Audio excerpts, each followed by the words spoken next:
Panorama group, जो सोचता है वो करता है। आपके अपने सपनों का आशियाना।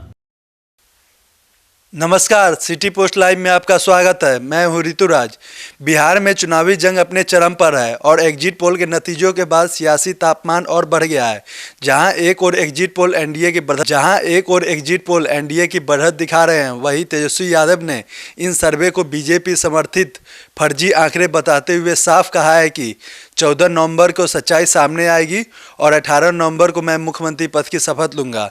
इस पर बातचीत करने के लिए हमारी सहयोगी मुस्कान मैम मौजूद है।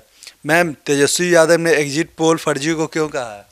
देखिए, जो कहीं ना कहीं तेजस्वी यादव का जो आरोप है, एग्जिट पोल एजेंसियां अक्सर सत्ता पक्ष यानी बीजेपी और एनडीए के दबाव में काम करती है, ऐसा तेजस्वी यादव ने दावा किया है।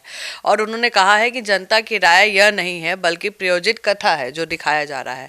उन्होंने दावा किया है कि जो एग्जिट पोल है जनता की नब्ज को नहीं समझ पाते हैं, क्योंकि ग्रामीण इलाकों में जनता ने इस बार बेरोजगारी, महंगाई, भ्रष्टाचार के खिलाफ वोट किया है। तेजस्वी ने यह भी कहा है कि यह सर्वे जानबूझकर मतदान खत्म होने से पहले जारी किया गया है ताकि विपक्षी कार्यकर्ताओं का मनोबल गिराया जा सके, लेकिन बिहार की जनता बहुत समझदार है, किसी झांसे में नहीं आएगी।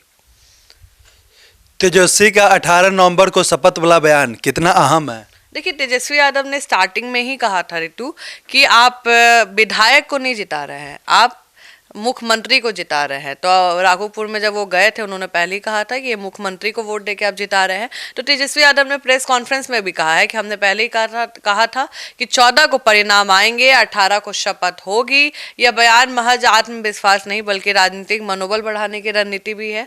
और तेजस्वी चाहते हैं कि उनके जो समर्थक है और गठबंधन के जो कार्यकर्ता हैं, उनके मन में जीत का भरोसा बना रहे, ताकि मतगणना से पहले कोई भ्रम या जो उनका उत्साह है वो कम ना हो। और राजनीतिक रूप से देखा जाए तो यह बयान विपक्ष के साइकोलॉजिकल मोमेंटम को बनाए रखने की कोशिश है, जिससे जनता को यह संदेश जाए कि महागठबंधन की सरकार बनना तय है।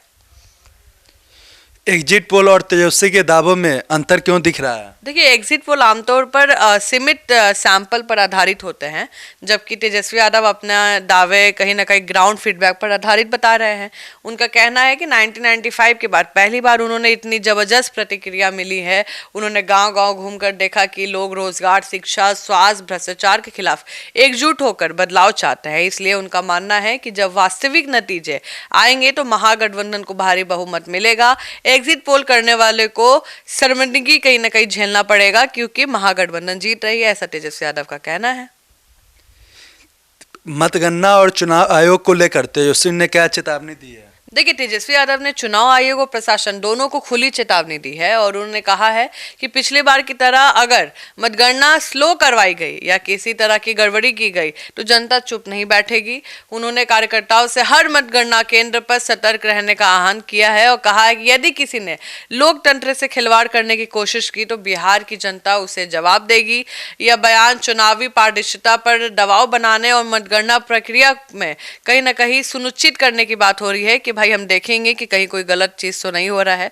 और तेजस्वी यादव के जो बयान है, ये एग्जिट पोल को खंडन करने का ही नहीं है बल्कि आत्मविश्वास का भी ऐलान है।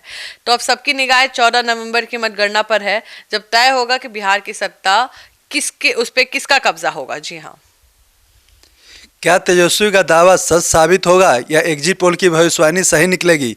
इसका फैसला बिहार की जनता ने पहले ही कर दिया है, बस गिनती बाकी है।